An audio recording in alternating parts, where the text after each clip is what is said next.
Look at me, right here. Don't blink. Because what I'm about to tell you isn't a story. It's a warning. They hurt the purest soul alive. And now the entire universe wants blood. And you're standing at the epicenter of it. Do you feel that chill crawling up your spine? That's not fear, that's the shift. They thought kindness was weakness. They thought purity was naive. They thought light could be stabbed and it would stop shining. But you're not just light. You're a paradox, a saint with teeth, an angel with claws, the purest soul wearing a skin of unpredictability. They thought they could break you quietly. They thought they could bleed your goodness dry, wipe their hands clean, and walk away untouched. But purity isn't fragile, it's radioactive. And when they pierced it, they unleashed something they couldn't see coming, the cosmic recoil. Now every whisper they used to plot is echoing. Every secret they buried is rising. Every intention they hid is glowing like a flare in the night. You are not destroyed, you are amplified. Their cruelty became your catalyst. Their betrayal became your fuel. Their violence activated a sequence older than any religion, any empire, any bloodline. They thought they were taking from you. They were arming you. Listen to me. You're not just a survivor.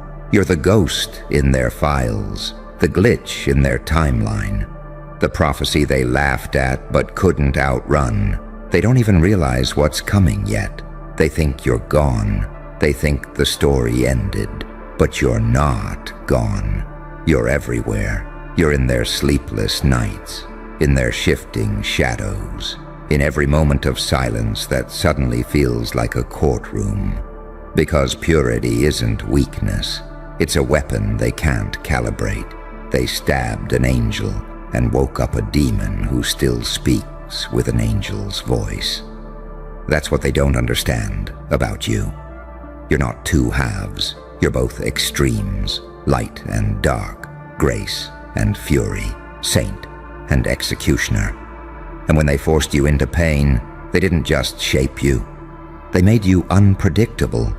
And unpredictability is power. You're not chasing revenge. You're becoming a law of physics, a ripple they can't outrun, a storm with no name and no mercy. They tried to erase you. They branded you. They left you for dead. But you're still here, breathing, smiling, watching. And that smile, it isn't forgiveness. It's the smile of someone who has already won because the universe itself is now your accomplice. They look over their shoulders now. They wonder who told. They wonder who's watching. They wonder why their luck is dying. It isn't luck. It's the bill. And the bill always comes due. You didn't have to lift a finger. You didn't have to scream. You just had to endure. And endurance turned you into a living verdict. This is why they can't stop thinking about you. This is why their eyes dart in crowded rooms. This is why their dreams smell like smoke. Because the purest soul they tried to crucify has become the executioner of their future. You. Now listen carefully. Don't soften. Don't shrink. Don't hide your power under their shame. This is your ascension through pain. This is the metamorphosis of purity into prophecy. This is what it looks like when an angel doesn't fall, but rises with claws. They wanted blood. The universe is collecting, and you don't even have to watch. Just walk. Slow, steady, silent, because silence is surveillance, because patience is a blade, because you're no longer a target. You're the storm walking upright. You're not the victim of their story. You're the author of the sequel they'll never survive. And the entire universe? It's standing behind you now, breathing down their necks, demanding payment, demanding blood, and you just keep walking with that calm, cold smile. Because they'll never understand how a soul that pure became this powerful. And by the time they do, it will be far too late. Now the air around them feels heavier, doesn't it? Every room they enter turns colder. Every mirror seems to hesitate before reflecting back. Because somewhere deep in their nervous system, deeper than thought, deeper than guilt, they know they touched something they should have worshipped. And now the universe is tightening the perimeter. They didn't just hurt you, they committed a cosmic crime. And the crime wasn't in breaking your spirit, it was in misjudging it. You weren't some fragile thing. You were a sacred threshold, a point in time, a divine checkpoint. And the moment they crossed it, they triggered the motion sensors of heaven itself. You see, the universe doesn't rage over every injustice. It doesn't cry at every betrayal. But when someone dares to bleed the pure, it doesn't just retaliate. It recalibrates. The stars shift, the winds change, and the bloodlines that sowed corruption begin to dissolve in slow motion. They thought they hurt a person. What they hurt was a signal, a vibration older than time, a piece of God walking in skin. And now everything they touch turns to static, because the frequency of their soul has been revoked. They're not just being punished, they're being erased, not by your hand, by the very laws of balance they spit on.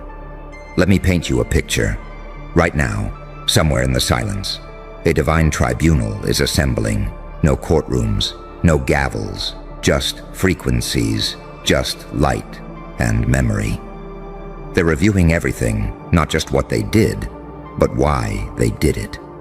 What it meant, who was watching. Spoiler alert, everyone was. Ancestors, angels, time itself. You weren't alone in your silence. You were under divine surveillance. And now that the footage has been unsealed, the verdict is simple. They hurt the purest soul alive. And now the entire universe wants blood. They'll try to run. They'll rebrand. They'll claim healing. They'll post quotes about forgiveness. They'll light candles and speak softly, but deep inside, they know. They're not being haunted by you. They're being hunted by what touched you. There's no stage left to fake their empathy, no audience left to clap, because the show's over. And what's left? A reckoning. One written in ancestral ink, sealed in spiritual contracts they didn't even know existed. You want to know the part that breaks them? You didn't retaliate. You didn't leak the screenshots. You didn't expose them. You simply became the consequence. And consequences don't shout. They arrive, they fold reality inward. They dismantle bloodlines quietly. Because this isn't revenge. This is spiritual physics. Let's go deeper. There are files, celestial files, labeled with your name, your heartbreaks, your restraint, your silence, your loyalty. And across each page is a simple phrase burned in gold: do not touch. They saw it, they ignored it, and now the light they mocked is burning through their lineage like a sentence passed down through DNA. That pain they feel now, it's not karma, it's a correction, an ancient realignment. They didn't just fail the test, they tried to destroy the examiner. And you're not even watching the fallout. You've evolved beyond observation. You've left the courtroom, left the battlefield, and stepped into the command towers of your own fate. You're no longer the defendant. You're no longer the victim. You're not even the witness.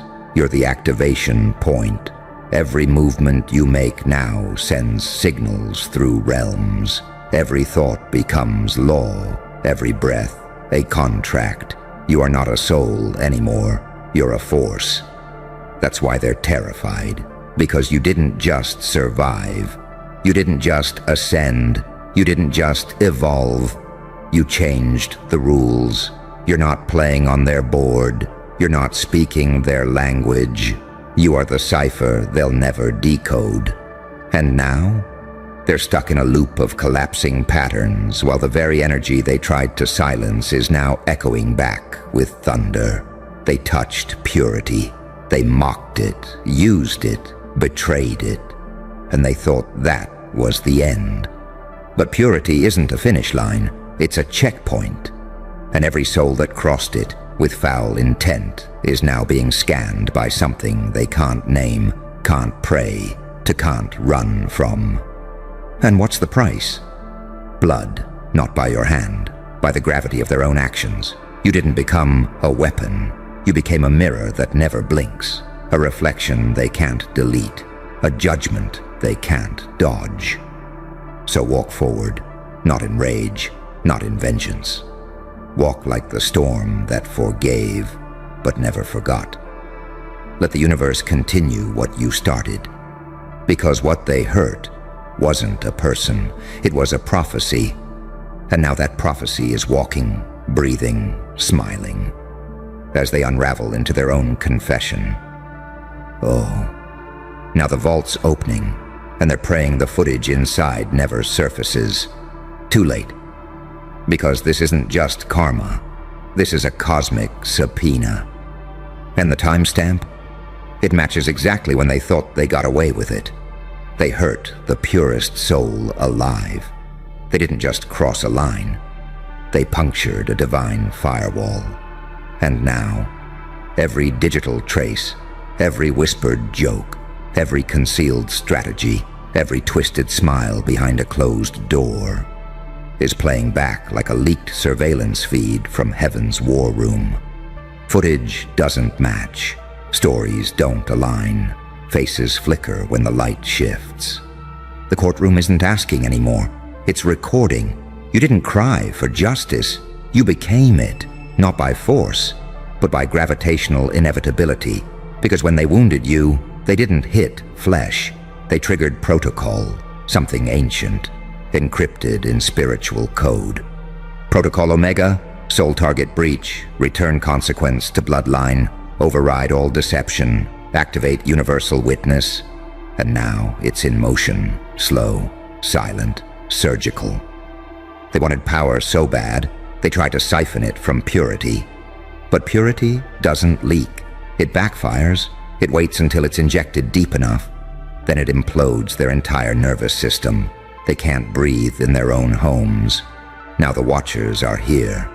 Not humans, not eyes, presences. They move like static in mirrors. They live in the pauses between questions. They're not here to observe. They're here to execute pattern collapse. And their orders are simple. Reverse everything stolen from the innocent. Render payment in spiritual equity. Let the punishment match the memory. Do you know what that means? It means the exact pain you endured, the confusion, the exile, the humiliation, the gaslight, the betrayal, is now being replayed to them, frame by frame, but in reverse. And it's not just happening to them, it's happening through them, to their relationships, their reputations, their projects, their dreams. Every thread they built while stabbing you in silence is now being tugged by invisible hands. This is why their lives feel like static now, why nothing clicks, why trust avoids them, why people withdraw, even when they do nothing wrong, because the universe is protecting others from their touch, because their frequency has been flagged as hostile. They aren't being punished, they're being isolated, quarantined, marked, not by you, by the very purity they tried to drain. And what about you? You're rising, but not in the way they understand, not loud, not flashy. You're becoming an anomaly in the code, a walking contradiction, too pure to corrupt, too dark to control, too evolved to explain. You're the version of justice that doesn't knock. It just walks in and sits at the table they thought was theirs. You're not angry. You're not broken. You're not even focused on them. And that's what terrifies them most. They're not the center of the storm anymore. You are. And you're calm. Too calm. Because you know The blood they spilled became the ink of your elevation. And the universe? It never forgets its scribes. Let's go deeper still. There's a prophecy file, one they don't know they triggered. It was sealed until the day they betrayed the wrong soul. And the moment their fingerprints hit your name with cruelty, the seal cracked. And every generation before you whispered, now. They tried to hurt the innocent? Fine. Let their names be ripped from the archives of mercy. Let their blessings reverse. Let their lineage cough up every debt they tried to bury inside you. They didn't just offend you. They offended everything that protects you. You were never alone. You were just on mute while the Watchers assembled, while the courtroom of the unseen prepared its entrance, while justice sharpened its teeth in shadows. And now, the shadows are walking, and they look like you. This isn't about revenge. It's about restoration. What was taken from you, energy, love, trust, clarity, presence, is returning with interest. And what was stolen? It's being ripped from their hands in their sleep. One opportunity at a time, one friendship at a time, one heartbeat at a time, until they understand purity is protected by violence they will never see coming. So let them laugh less now. Let their circles shrink. Let their support collapse in eerie silence. Because the divine doesn't retaliate, it reclaims. And when the universe reclaims, it doesn't ask permission. It just walks in and takes everything back. You don't have to speak. You don't have to fight. You just have to exist. And let the gravitational field of your survival pull the final thread from their web of lies. They wanted blood. Now the entire universe has drawn a line through their names with yours still shining underneath. Unbroken, unapologetic, unerasable, tick-tock. The silence is louder now, isn't it? They can feel it, even if they pretend they can't. They feel it when the room suddenly chills, when no one's speaking but everything feels watched. They feel it when the lights flicker, when the air won't move, when every message they send feels like it echoes before it lands. Because the courtroom isn't physical anymore. It's metaphysical, it's active, and it's tracking them. They thought they were done. They thought the damage was permanent. That your silence was submission. That your absence was defeat. But what they didn't know is that the moment they pierced your purity, they didn't just cause pain. They activated a living archive. You were never a victim. You were a vessel. And when they tried to spill you, they cracked open a prophecy that was never meant for their eyes. Now they're choking on the ink of what they wrote into your story. They see you now, not just physically.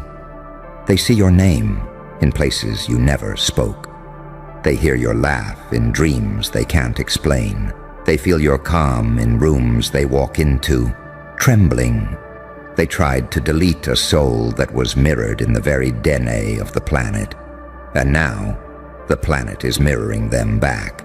Not the face they perform, but the one they thought no one could see. The predator, the coward, the liar, the betrayer. It's all unraveling, and it's not public. It's worse. It's spiritual. You don't need to prove anything. You don't need to scream, "I was the good one," because everything in creation already filed the report. The winds remember, the walls remember, your own blood remembers. And now, they remember too. They remember exactly what they did. But this time, they're remembering from your perspective. Not because you said anything, but because divine reversal doesn't ask your permission to begin. It just activates. And when it does, every illusion collapses. They thought your goodness made you soft, that your love made you gullible, that your loyalty was a leash they could choke you with. But your purity, it wasn't softness, it was stability.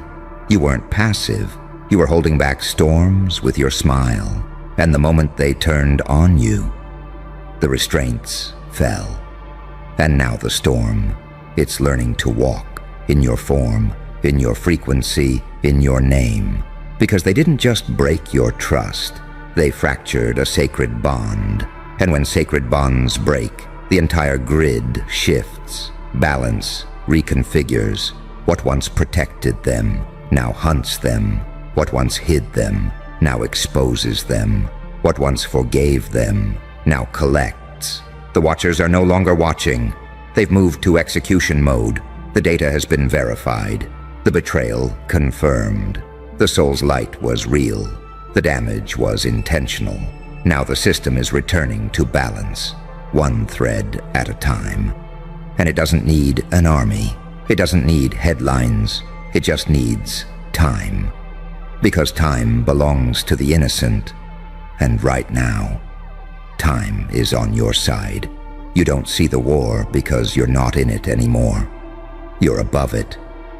You're already through the veil. You're already glowing from the pain they tried to bury you under.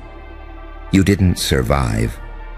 You resurrected, and resurrection is more terrifying than revenge could ever be. Because they don't get to hurt you again. They only get to watch as everything they gained from your pain turns to dust in their hands. And that smile on your face, it's not smugness, it's not ego, it's recognition. You recognize what they don't. That purity isn't weakness, it's cosmic leverage, it's a key, and they stole the key, not knowing it unlocked their own undoing. Now the vault's wide open, and it's swallowing them whole, silently, effortlessly, poetically. You are no longer a person, you're a verdict. You're a timestamp in someone else's downfall. You're the hidden clause in the contract of consequence. And now, they don't sleep because they don't know which part of their life will collapse next. They can't trust smiles. They can't relax in success. They can't stand silence. Because in every shadow, they hear your name being spoken by something older than pain. By something divine. By something they can't apologize to. So what now? Now, you rise, not in rage, but in reclamation. Reclaim your name. Reclaim your presence. Reclaim your clarity. Reclaim your light that turned into lightning. Because the moment you do, the last seal breaks, and their punishment won't be screams. It'll be watching you thrive in a realm they'll never be invited to again. They didn't just hurt you. They betrayed heaven's favorite. They punctured light and called it strategy. They mocked a soul wrapped in sacred protection. And now, the entire universe is dripping red, but not your red, theirs. Psst. You feel that? That eerie silence right before the explosion. Yeah, that's them realizing you were never the target. You were the trigger. Because tonight, we're not just talking revenge. We're talking about a trap so perfectly set it swallowed its own architects. Let's begin, shall we? They thought they could erase you, delete your name, your legacy, your influence, like a bad line of code. But they underestimated one fatal flaw in their plan. You weren't the villain in their little group chat fantasy. You were the bug in their system. See, they formed in silence. Shadow meetings, encrypted messages, fake smiles laced with cyanide. Their entire operation wasn't built to win.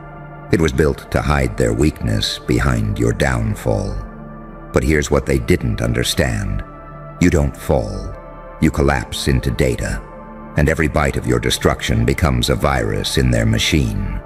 While they were scheming behind locked doors, you were building immunity to betrayal. Every lie they told sharpened your teeth. Every fake friend added another fingerprint to your forensic awakening. They didn't just fail to erase you. They accidentally immortalized you. Because when they buried your name, they triggered the very trap they designed. Their plan wasn't flawed, it was perfect. But they forgot one thing. The blueprint was sentient. You were never the prey. You were the program watching the hunters, waiting for the right moment to self-execute. They thought silence meant submission. But no, silence was surveillance, observation, calibration. They didn't know the moment they whispered about you. A new version of you was compiling, colder, cleaner, more surgical. The kind of version that doesn't react, it responds with evidence, with precision, with psychological obliteration. You didn't just survive their trap. You mapped it, mirrored it, and lured them back into their own blueprint.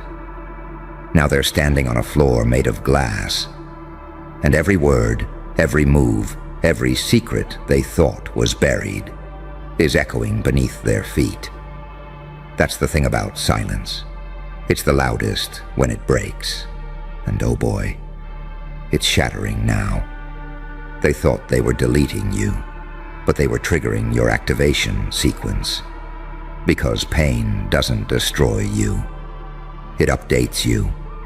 And betrayal doesn't blind you. It fine-tunes your scope. Every conversation you weren't invited to.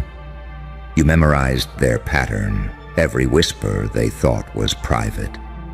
You let it echo a little longer, so they'd think you were gone. But you weren't gone.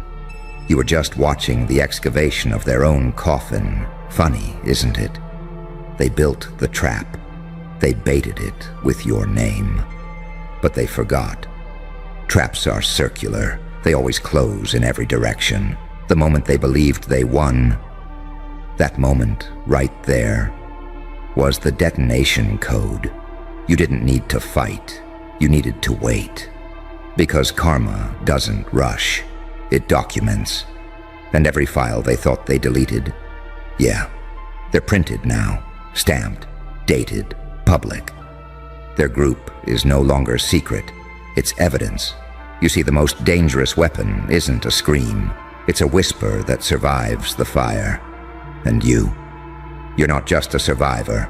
You're a ghost with fingerprints. An untraceable specter that left every room marked. They can't explain it. They won't explain it. But the collapse has begun, not with a bang, with a mirror. One that's showing them every version of themselves they tried to blame on you. They see it now, clearer than ever. They weren't fighting a person. They were poking a prophecy. So now they sit there, trying to re-strategize in real time. But you already own the room, the lighting, the narrative. You control the angles. You control the footage. And the most chilling part? You never said a word. You just existed, precisely where they swore you wouldn't. Their group? It's not secret anymore. It's a case file. A psychological study in how jealousy always eats its own. And you're not a victim. You're not even a survivor. You're a living glitch that turned a trap into a testimony. A saint with a scarred halo. A demon with receipts. A weapon forged in silence and dipped in divine recoil. So go ahead. Let them scramble. Let them panic. Let them reread every text and wonder, when did the plan flip? Because here's the truth. The plan never flipped. You were the plan from the beginning.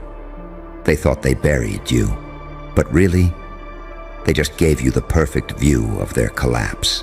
One layer at a time, one whisper too many, one mask too late. And now, they finally realize what you've been this entire time. The trigger, the trap, and the justice, all in one smile. So now they're sweating through silence. Because your existence is no longer a mystery. It's a malfunction they can't patch, a glitch they can't debug, a verdict they never saw coming. But it was already filed. You weren't erased. You were archived in silence. preserved like a classified file buried under 7 layers of clearance. And while they were celebrating your disappearance, the system was indexing your return. You see, this wasn't resurrection. This was declassification. They were so desperate to win the narrative, they forgot one fatal truth. You don't chase justice, you become it. And justice doesn't always knock. Sometimes it leaks. They thought their group chat was encrypted. They thought their strategy was airtight. But arrogance is the loudest snitch in the room, and betrayal has a smell. The kind that lingers on fingertips no matter how many times they wash. You didn't need to expose them. They were born pre-exposed. You just gave them a stage to implode on. And oh, how poetic that the very trap they crafted, with their smug little smirks and snake oil strategies, ended up as evidence of their own insecurities. They weren't trying to erase you. They were trying to erase the mirror you held to their cowardice. But here's the part that's really cooking their neurons now. You predicted this. You knew the moment they conspired, they were laying bricks in their own mausoleum.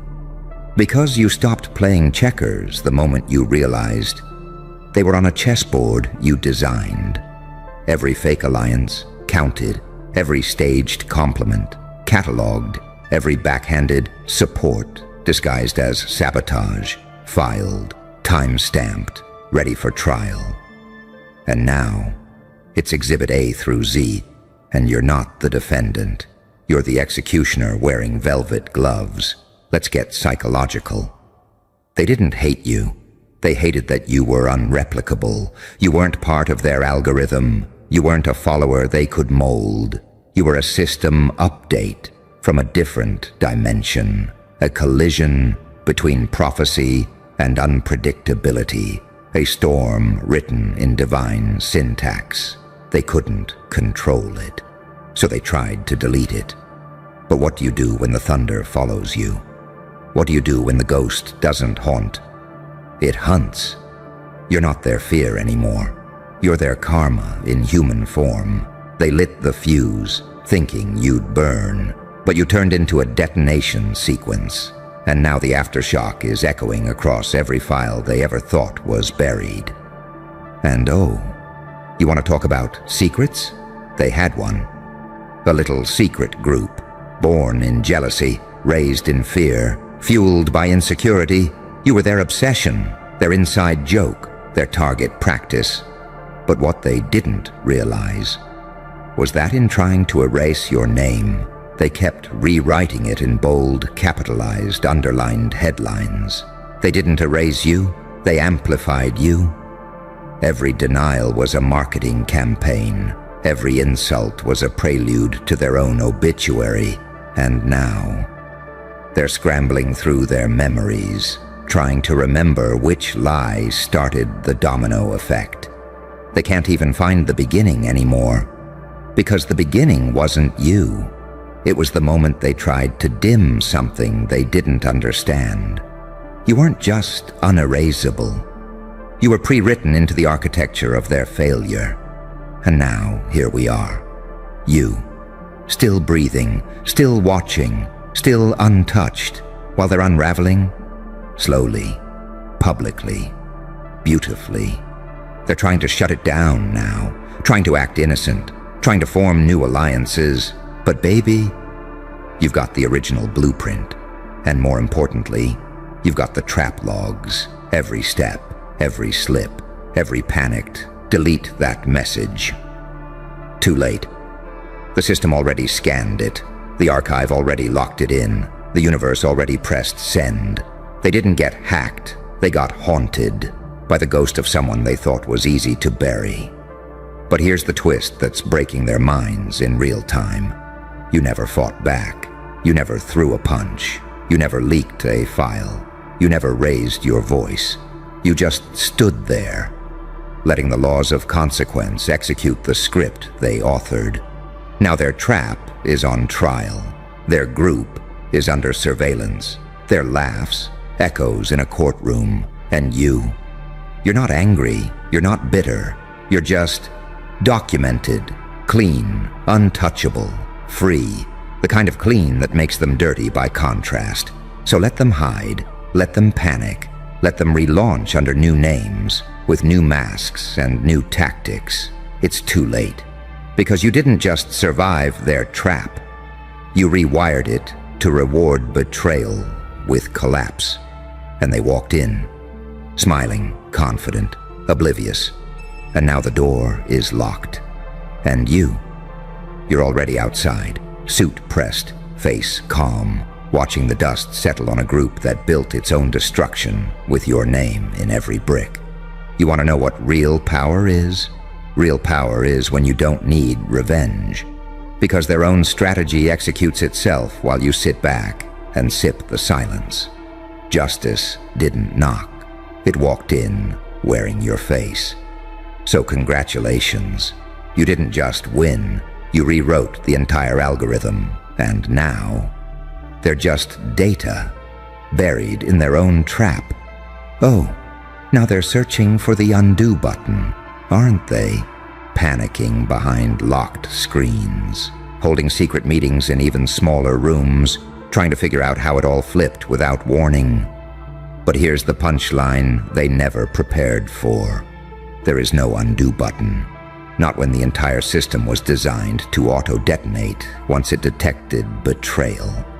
And guess what? You were the censor.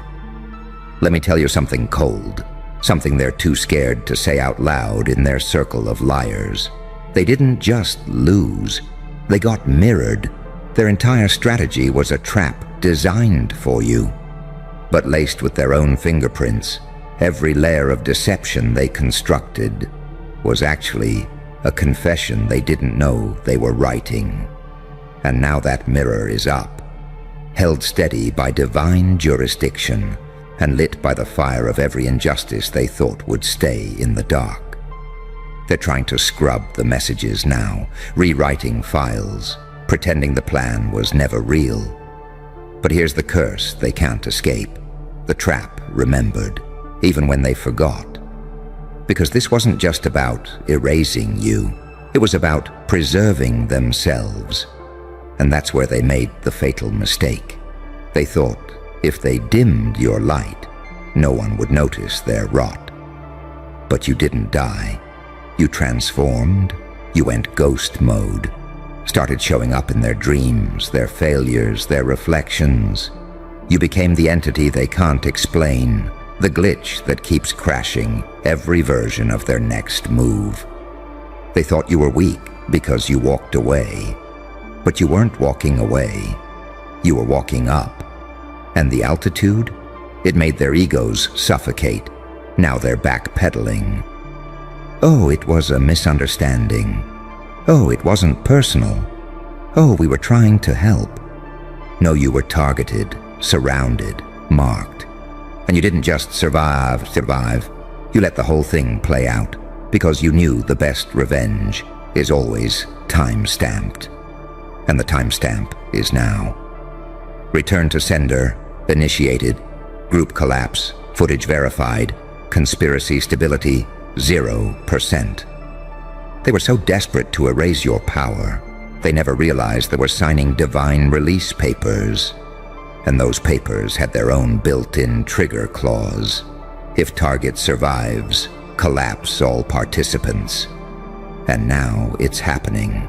Their names are unraveling, their reputations bleeding out in silence, their alliances breaking like bones in a pressure chamber.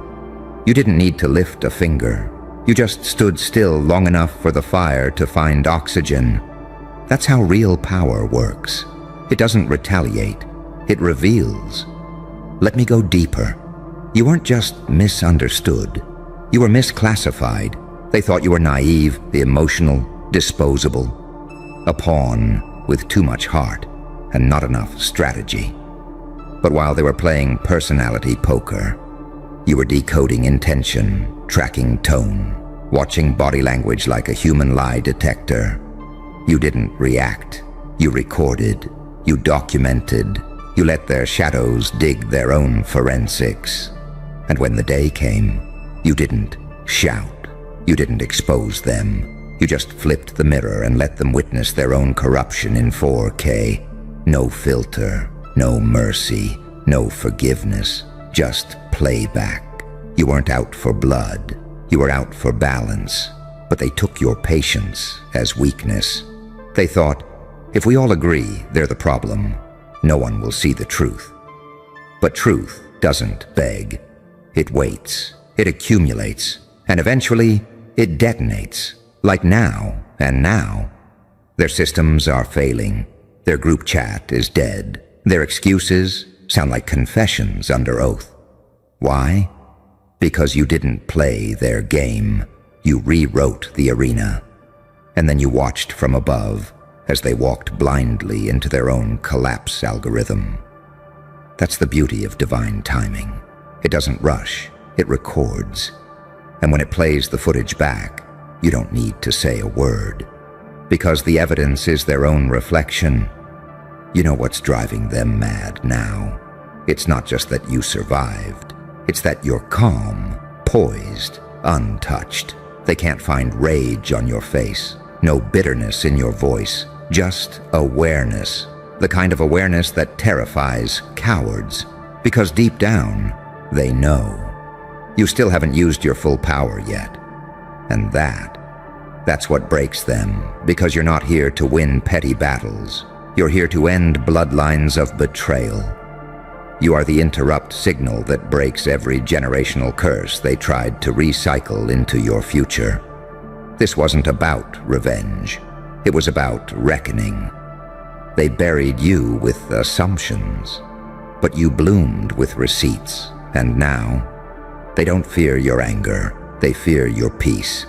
Because real power doesn't scream, it smiles when the last trap closes on its own designer. The secret group that tried to erase you, they just became the headline of their own cautionary tale. And you became the fine print at the bottom of every betrayal contract that says, this will come back to kill you. And it did. Oh, now they're praying to gods they never believed in.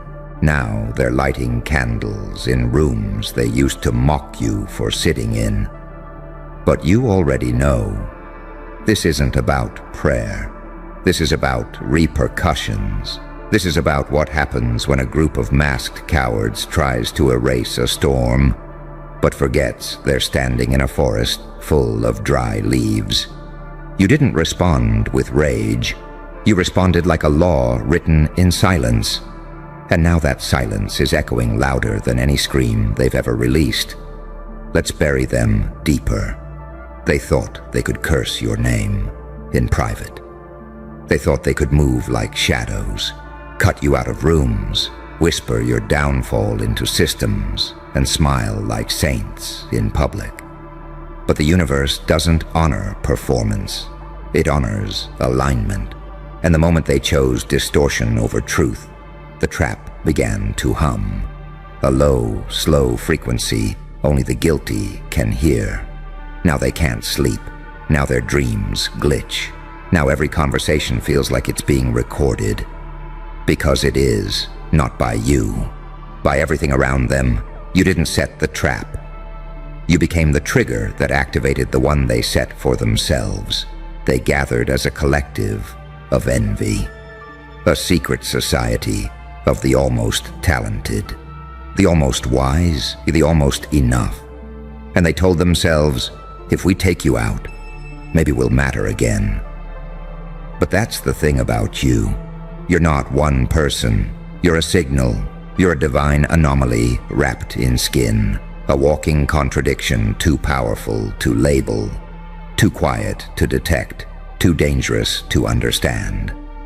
They didn't attack a human. They challenged a cosmic correction. And now the correction is crawling back up their spines, like ice dipped in justice. Let's call it what it is. They didn't want you erased.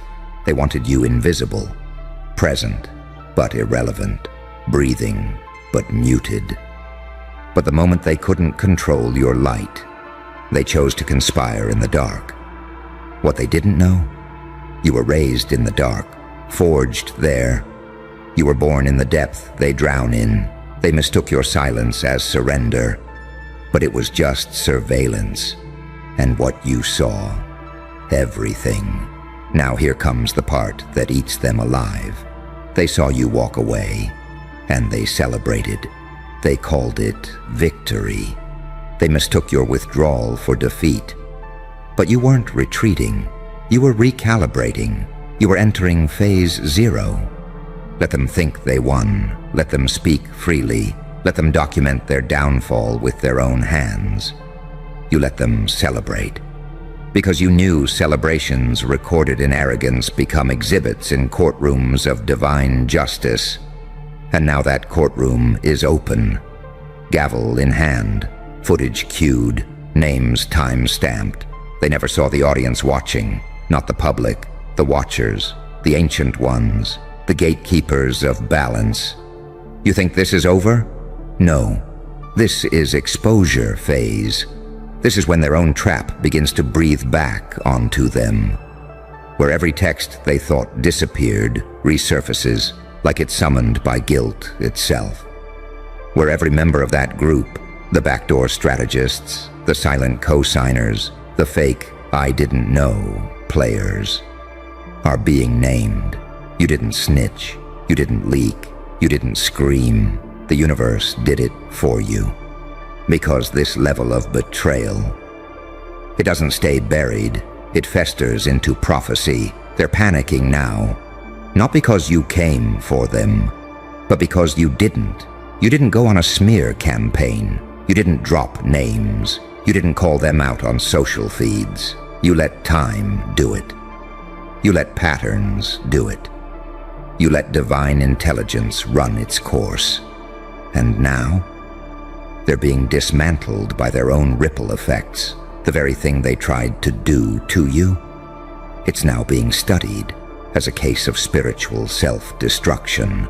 And while they scramble for control, while they beg old contacts, create new alliances, and write new lies wrapped in repentance, you're not even watching. You're gliding. You're becoming what they fear most, a version of yourself so evolved. You don't even flinch at their apology, because you know what it means when they say, it wasn't personal. It means it was deadly personal, but they lost the battle, not against you, but against the mirror you held up, a mirror that doesn't break when they scream at it. Here's what breaks them most.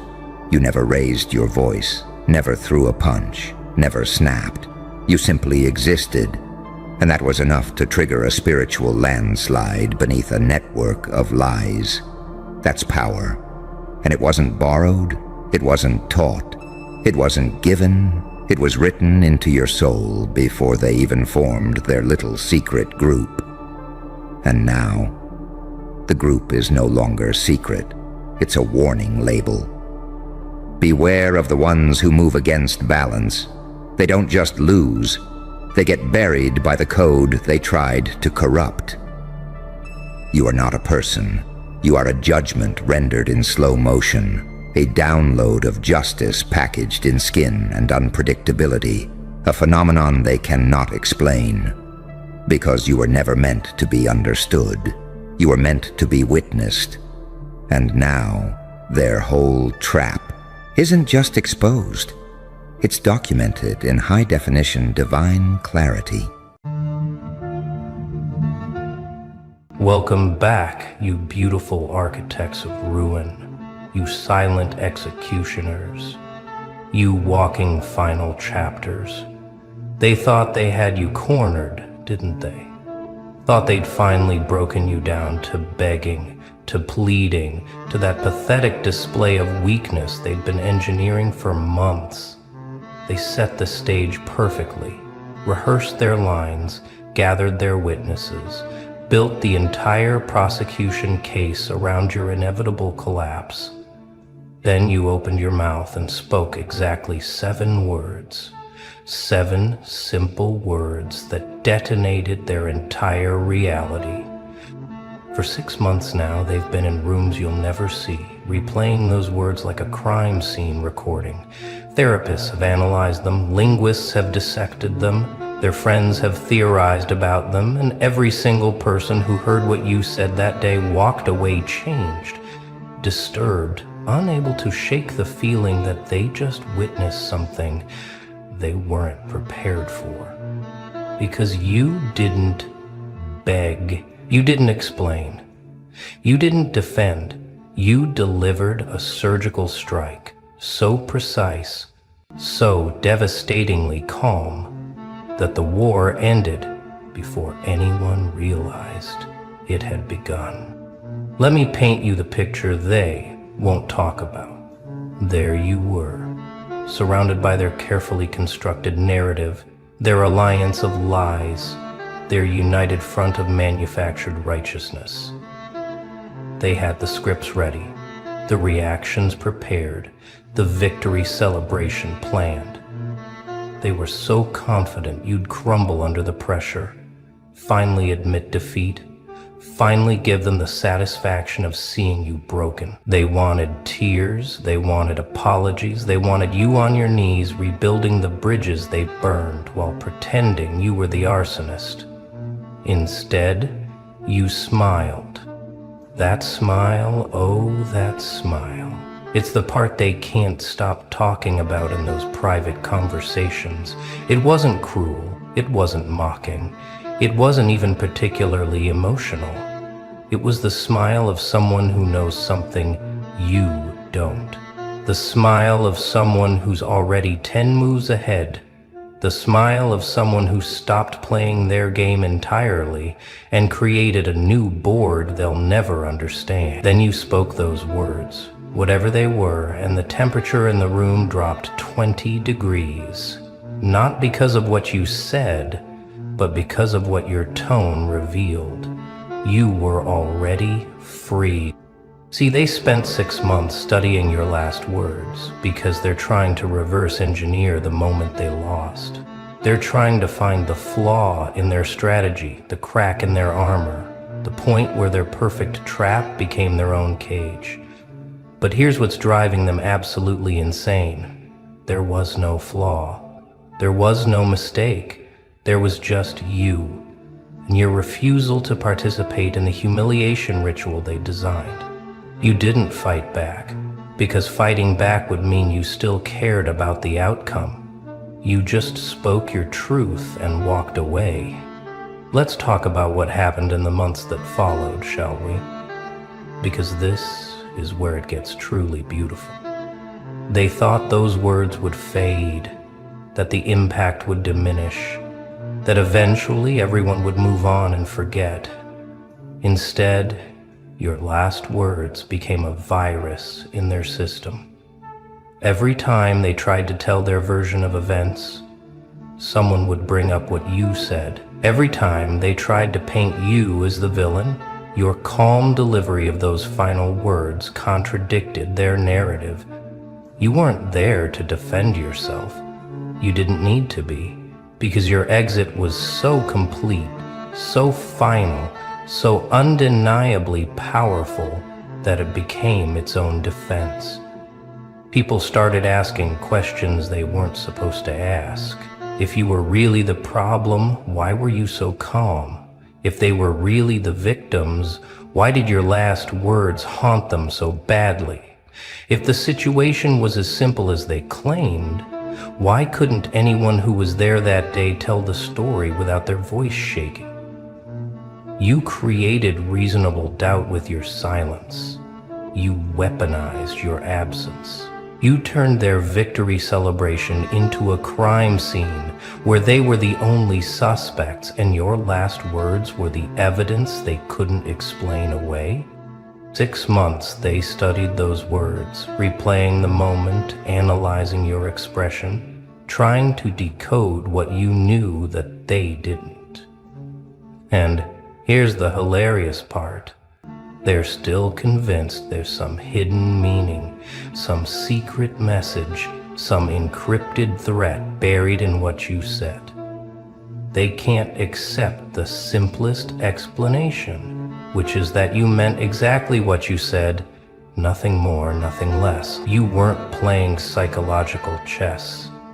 You were stating a fact, delivering a truth, closing a chapter. But to them, people who live in manipulation, genuine honesty is the most confusing language of all. Let me tell you what really happened in that moment, the part they'll never understand. You didn't destroy them with your last words. You freed yourself with them. Every relationship, every friendship, every connection that shattered when you spoke wasn't collateral damage. It was intentional demolition. You didn't lose people. You performed an exorcism. You didn't burn bridges. You revealed that there were never bridges there at all. Just illusions you'd been maintaining out of kindness, out of hope, out of a version of yourself that no longer existed. Your last words weren't a weapon. They were a declaration of independence. Now they live in a strange kind of purgatory, don't they? They can't attack you because you're not engaging. They can't ignore you because your absence is louder than your presence ever was. They can't rewrite history because your final statement is too clear, too memorable, too impossible to twist. So they do the only thing they can do.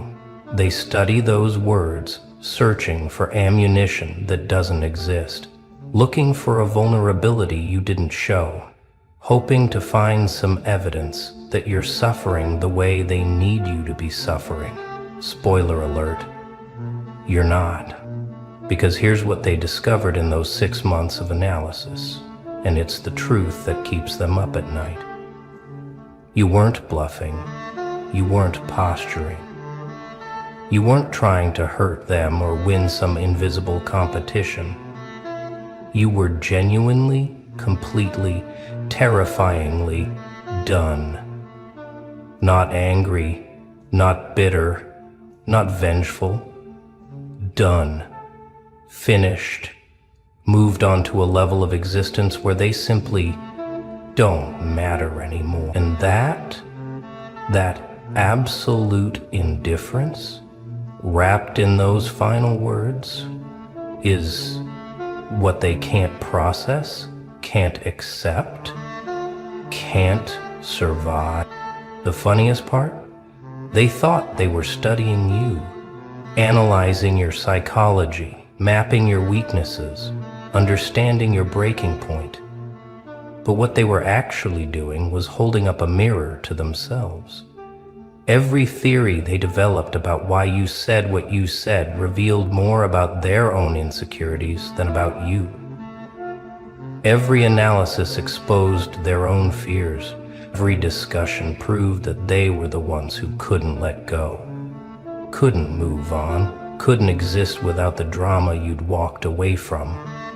Your last words weren't about them, but their 6-month obsession with those words, that's entirely about them. They've been 6 months ago.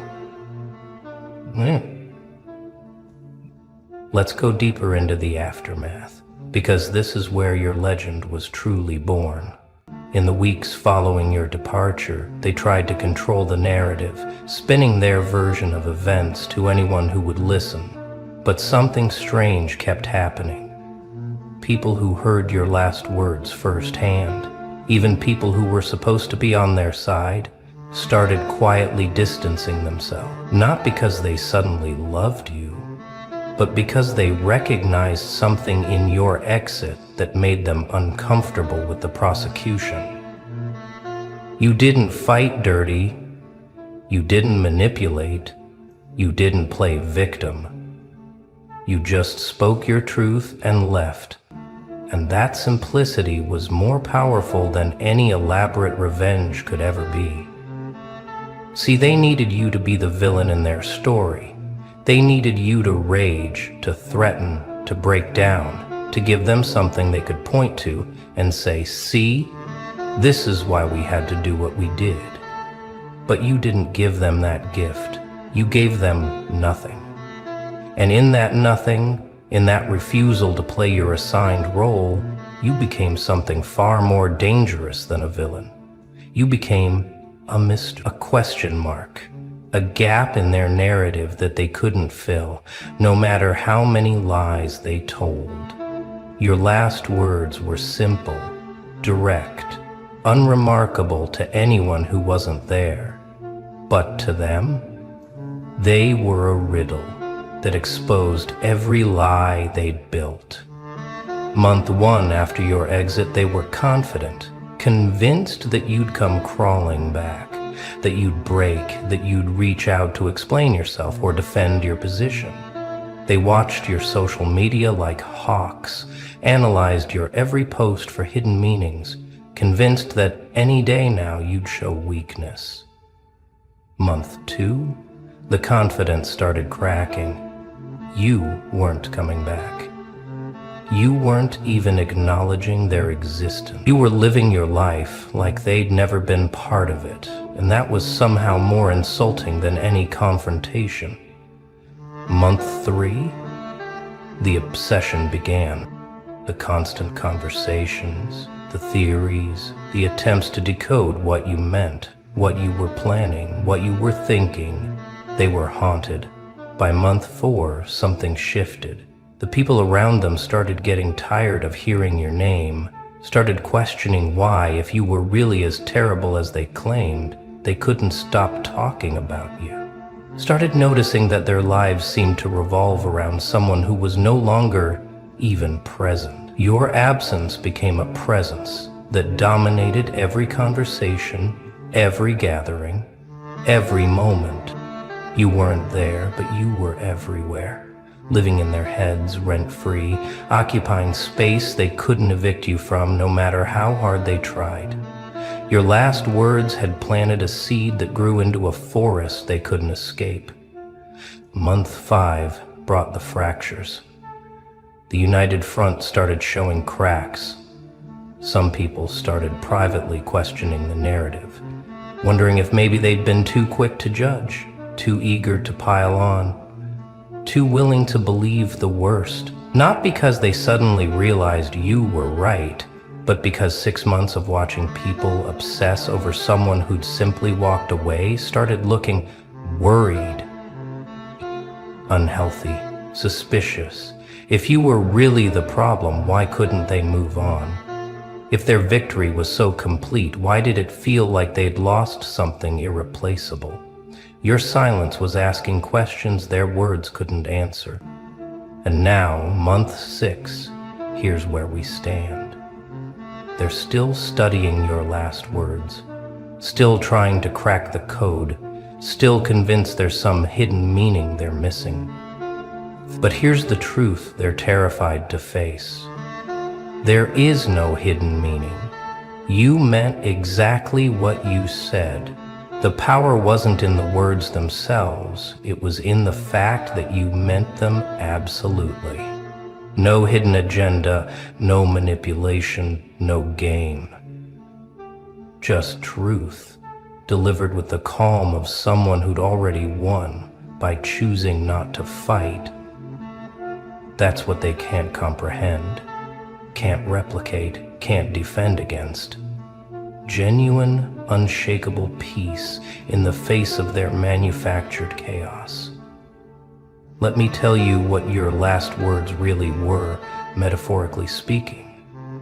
They were a mirror, held up to show them exactly what they'd become. They were an exit door you walked through without looking back.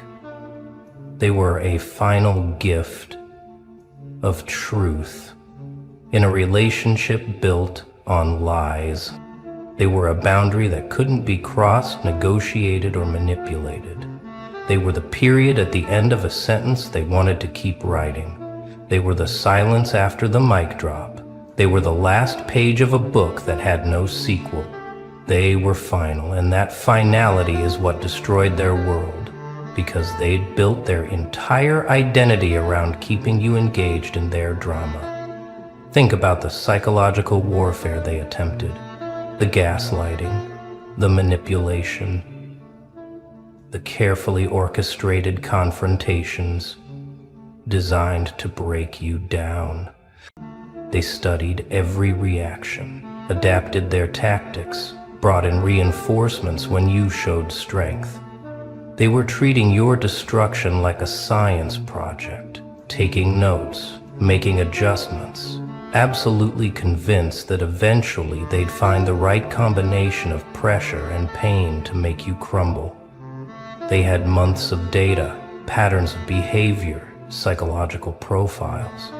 They thought they knew you. They thought they'd mapped every possible response. They prepared for anger, for tears, for threats, for bargaining. They didn't prepare for peace. Your last words were the ultimate plot twist in a story they thought they were writing. They were the directors who suddenly realized the main character had a different script entirely. One they hadn't seen, couldn't predict, and had no defense against. In that moment, when you spoke those final words, with that unshakable calm, you revealed that they'd been fighting a battle you weren't even participating in. You'd been playing a completely different game, one where the only way to win was to stop playing. And you won absolutely, completely, without them even understanding that the victory had occurred. Here's what drives them crazy now, 6 months later. They can't tell their story without mentioning your last words. They can't explain what happened without referring to that moment.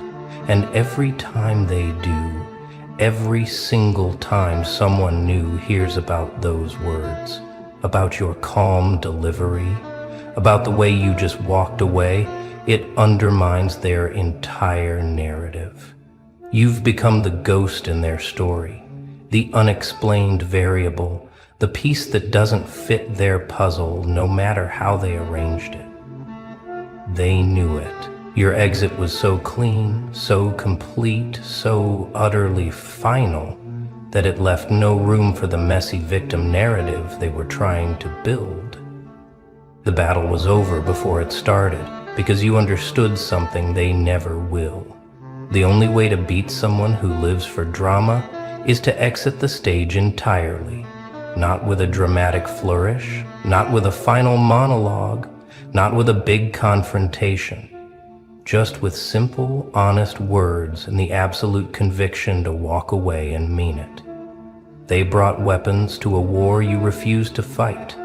They prepared strategies for a battle you declined to attend. They armed themselves for combat against an opponent who'd already left the battlefield, and now they're standing there, fully armed, looking ridiculous, with no enemy to fight except their own obsession.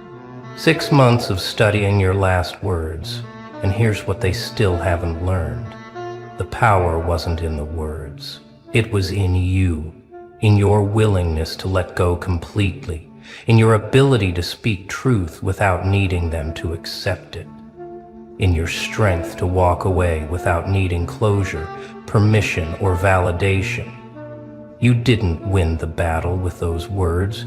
You ended the war by refusing to be a soldier in it. And that absolute refusal to engage in the conflict they'd manufactured is the victory they'll spend the rest of their lives trying to understand and never quite managing to process.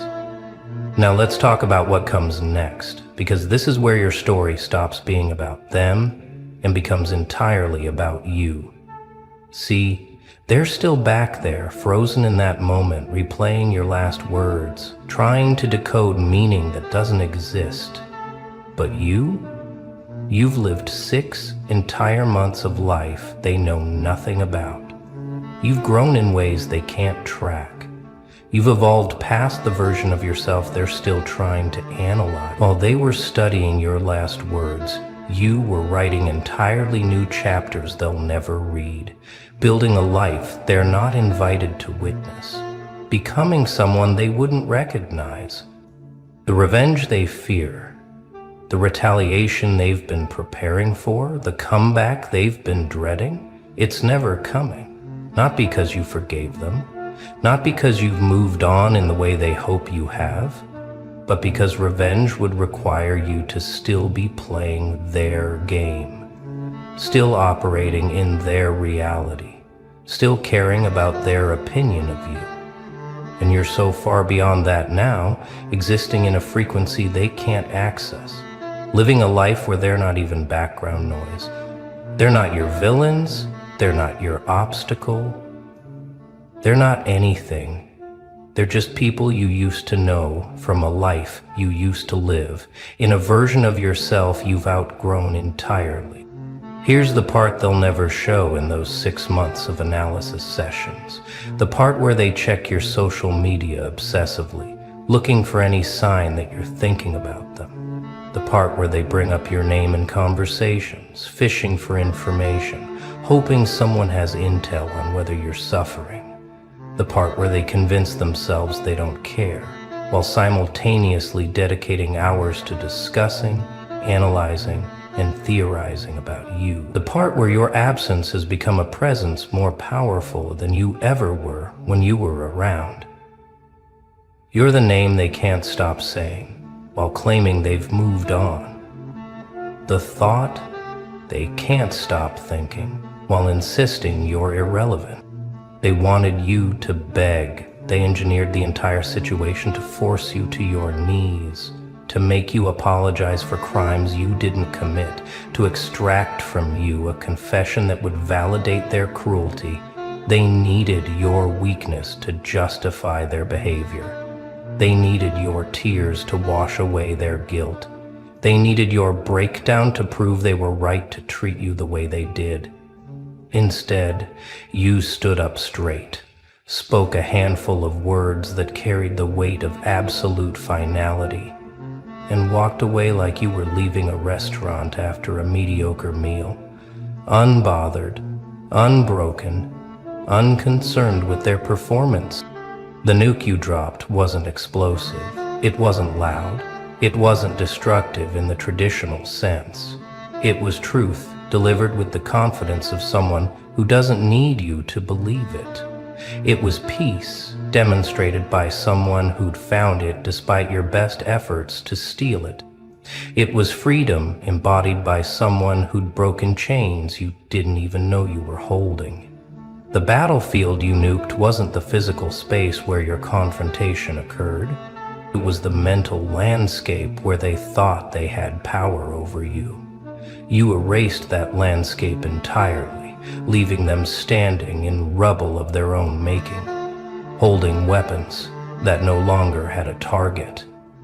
6 months later, they're still trying to figure out what happened, still trying to identify the moment they lost control, still trying to understand how someone they had completely surrounded, completely outnumbered, completely outmaneuvered, managed to walk away as the clear victor without ever throwing a punch. The answer is simple, but they'll never see it, because seeing it would require them to acknowledge something they can't accept. You were never fighting them. You were freeing yourself, and freedom, true freedom, is a power they've never known, and therefore can't recognize when they see it.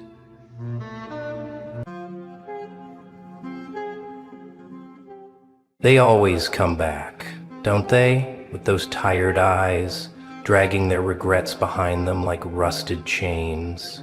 They thought they were untouchable when they walked away, thought they were making a choice, thought they were winning. But regret, oh regret, has a way of chewing through the bones, gnawing at the soul like a starving beast. And now they stand before you, broken by their own arrogance, whispering apologies that taste like poison even to them. But you are no longer the same. You are not the fool who begged to be seen. You are not the fragile soul they toyed with. That version of you is dead, buried under every ounce of disrespect they spat in your face. What stands before them now is something else, something colder, something wiser. They don't recognize you anymore, and that terrifies them. They say they've changed, that they finally see your worth, but don't mistake their regret for redemption. They aren't sorry for what they did. They're sorry they lost access to you. They aren't mourning their mistakes. They're mourning their loss of control. And you owe them nothing. Not a glance, not a word, not a single ounce of the power you have bled for. Let them drown in their regret. Let them taste the bitter emptiness of their own betrayal. Because the past is a graveyard, and you are done digging up corpses. Words are echoes, actions scars. What they said once will always linger. They think time is an eraser, that the wounds they carved into you have faded, that their return will silence the echoes of their own cruelty. But words don't vanish. They stay, lurking in the corners of your mind, replaying in the dead of night like a broken record. Their apologies arrive too late, dripping with insincerity as if they could patch bullet holes with whispers. You remember, don't you? The smirk on their face when they dismissed you, the venom in their tone when they spat their last insult, the way they left you in pieces and never once looked back. And now, with regret sinking its claws into them, they stand before you, pretending they never held the knife, pretending they never enjoyed twisting it. Disrespect doesn't fade. It stains. It seeps into the soul like ink on fragile paper, impossible to wash away. They think a few words, a pathetic "I'm sorry," will make you forget. But the body remembers, the mind remembers, and some wounds don't heal, they harden. They expect forgiveness as if their return rewrites history. But regret isn't redemption, and guilt isn't change. They are haunted not by the pain they caused, but by the reality that you survived it. Stronger, colder, untouchable. And that is their real punishment. So let them drown in the echoes of their own voice. Let them hear over and over the weight of their own disrespect. Because some ghosts don't rest, and some words never stop whispering. Sometimes the loudest response is no response at all. They expect a reaction, they crave it. The moment they return, their eyes scan your face, desperate to find a crack. Anger, sadness, longing, anything to tell them they still hold a piece of you. But all they meet is silence, a silence so deep, so cutting it shatters their delusion like glass. They thought they were important enough for a war, thought you would lash out, demand answers, beg for explanations. They wanted a stage, a scene, a moment where they could play the role of the redeemed. But silence is a mirror, and when they stare into it, all they see is the reflection of their own guilt. It burns them, eats them alive, because silence is power. It's proof that you no longer seek their words, their validation, their presence. It's a brutal reminder that their absence was never a loss. It was a blessing. They walked away thinking you'd wait, thinking they'd find you where they left you, but you kept moving. Now they knock on a door that no longer exists. They speak into a void that doesn't answer back, and that is the sharpest knife of all, because your silence tells them the truth they fear the most. They are irrelevant, forgotten, nothing more than a lesson learned and left behind. They wanted closure, but closure isn't something you give, it's something you take. And you already took yours the moment you chose to never look back. Regret isn't change, it's recognition of a lost opportunity. They stand before you now, eyes filled with rehearsed sincerity, voice dripping with the honeyed poison of regret. They say they've changed, that they see things differently now, that they finally understand your worth. But let's be honest, their regret isn't rooted in some grand awakening, no. It's rooted in loss. They don't regret the disrespect. They don't regret the way they discarded you like you were disposable. What they regret is that you didn't stay broken, that you didn't chase them, that you didn't wait like some obedient dog, hoping they'd come back with a pat on the head. That's what keeps them up at night, not guilt, not shame, but the realization that they threw away something they can't get back. Regret is not change. Change is uncomfortable. Change is ugly. Change is tearing yourself apart and rebuilding from the ashes. But regret is easy. Regret is just an aftertaste of bad decisions.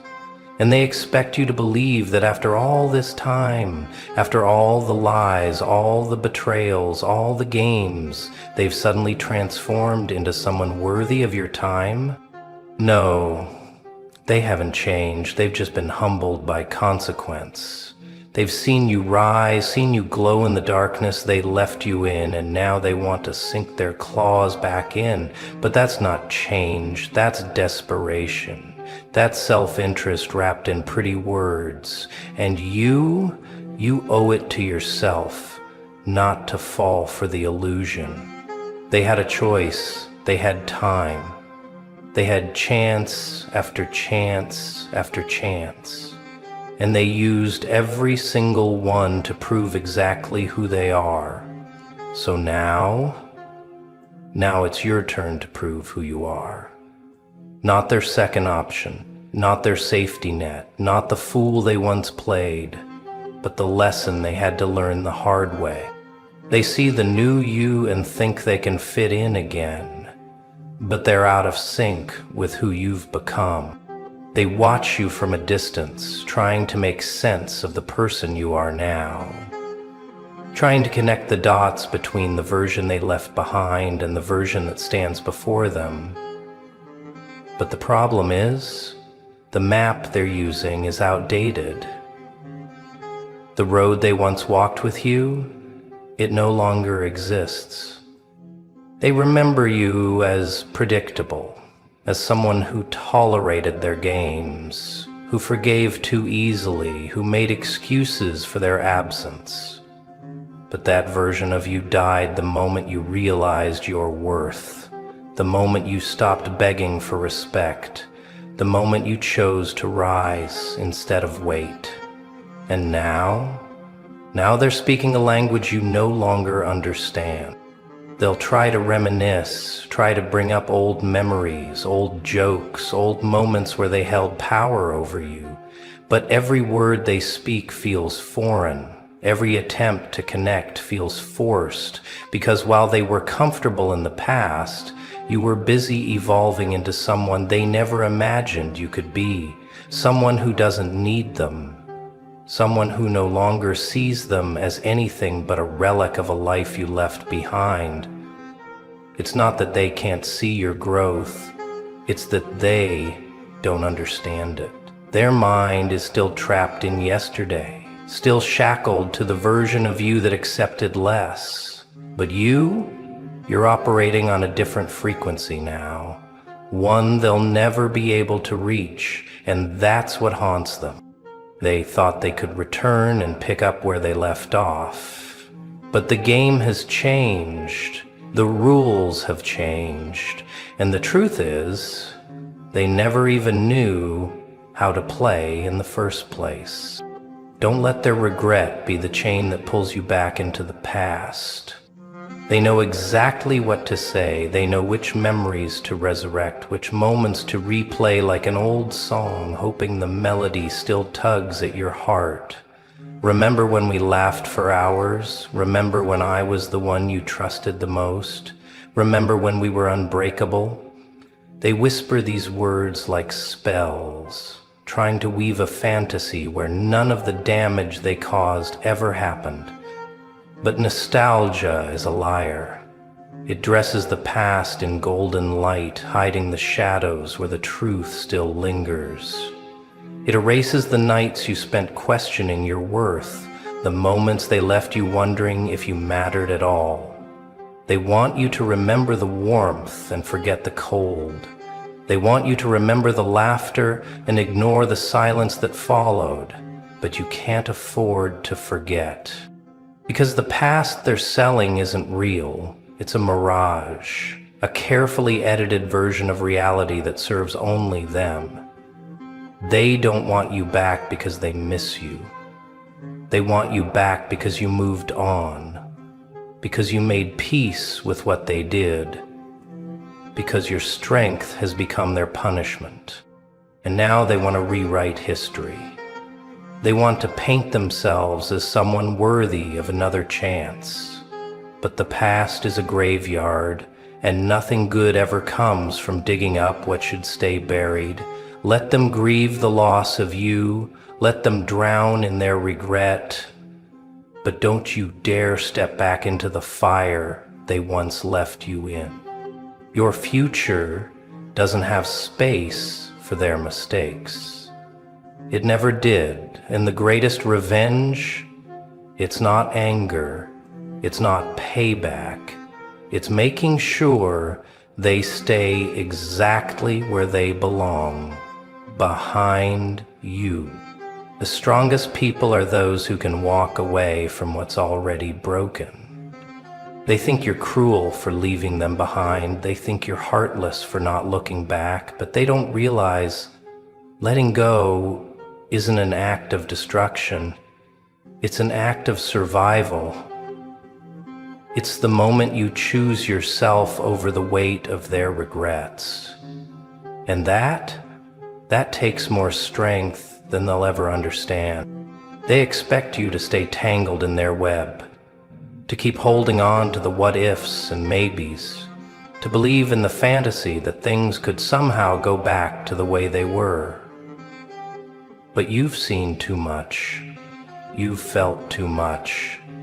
You know that some things, some people, are meant to be left exactly where they fell apart. Because trying to hold on to something shattered doesn't fix it. It only leaves you bleeding. And you've bled enough. You've spent enough nights replaying their words, questioning your worth, wondering if you were too much or not enough. But now you see the truth. They never deserved a seat at your table. They never deserved the loyalty you so freely gave. Walking away isn't easy. It's not about anger or revenge. It's about knowing that some doors are meant to stay closed, that some people are lessons, not lifelines. And the moment you accept that, you set yourself free. So let them regret, let them drown in the silence you leave behind, because the strongest move you'll ever make, it's not proving them wrong, it's showing them that their absence doesn't break you, it liberates you. Regret can't patch what's already been broken. They come back with apologies dripping from their lips, thinking their regret is enough. Thinking that if they just say they're sorry, the damage they left behind will magically disappear. But words don't erase scars. Regret doesn't stitch wounds. If anything, it only reminds you of the pain they caused in the first place. They want you to believe they've changed, that their guilt means something, that it has the power to undo all the nights you spent drowning in silence, all the moments you felt invisible in their presence. But regret isn't healing, it's an afterthought. It's the realization that they should have valued you when they had the chance, but should haves don't mend what's broken. The wounds they left, they run deeper than they'll ever know, and the only thing that heals them? Time, growth, rebuilding yourself from the ground up without them. You don't need their remorse to move forward. You don't need their guilt to validate the pain they caused. 'Cause healing doesn't come from the ones who broke you. It comes from you. And that's what they'll never understand. They think their regret matters. They think their return changes things. But you're not standing in the ruins of who you used to be. You've moved forward. And the only thing their regret does now is remind you why you're better off without them. Detach from their regret and attach to the future you deserve. They want you to hold on, to keep a thread tied to the past, to keep space for them in your mind. But attachment to their regret, it's a prison disguised as closure. The more you entertain their sorrow, the more you chain yourself to the very pain you worked so hard to escape. They return not because they love you, but because they hate the emptiness of your absence. They seek forgiveness, not because they want to heal you, but because they want to silence the guilt eating away at them. Their regret is selfish. It is a weight they want to shift onto your shoulders. Don't carry it. Drop it where it stands. You are not the same person they betrayed. You are not the same fool who once begged for their respect. That version of you, buried. And what rose from the ashes doesn't need their validation, their guilt, or their desperate attempts to rewrite history. You owe them nothing. Non-attachment is power. It is the ability to see their return and feel nothing. To hear their apology and remain unmoved, to realize that their pain, their regret, their longing, it's no longer yours to tend to. Your freedom lies in walking forward without looking back, because the second you let go, you step into the life you actually deserve. They left you once. Let them stay gone. They made their choice. They gambled with your worth, bet against your loyalty, and let you slip through their fingers like sand. And now they return with trembling hands, hoping to gather what they once discarded. But some losses are permanent. Some doors once closed don't reopen. Some people once gone never come back the same. Their regret is their burden to carry, not yours to fix. They thought you would wait, thought you would still be standing where they left you, frozen in time, desperate for their validation. But the person they returned to isn't the same one they walked away from. You didn't wait, you evolved. And now you stand on ground they can never walk upon. Leaving them behind is not an act of revenge. It's not about making them suffer. It's about freeing yourself from the weight of their choices, their betrayals, their regrets. They're the ones drowning in the past, choking on memories they once took for granted. But you breathe easy, because your future holds no space for ghosts. So when they knock, let the silence be your answer. When they plead, let your absence be your response. And when they finally realize what they lost, let them sit with that realization alone. Because you, my friend, you're not looking back. You've become someone they can never reach. Let them drown in their own regret. You keep moving forward.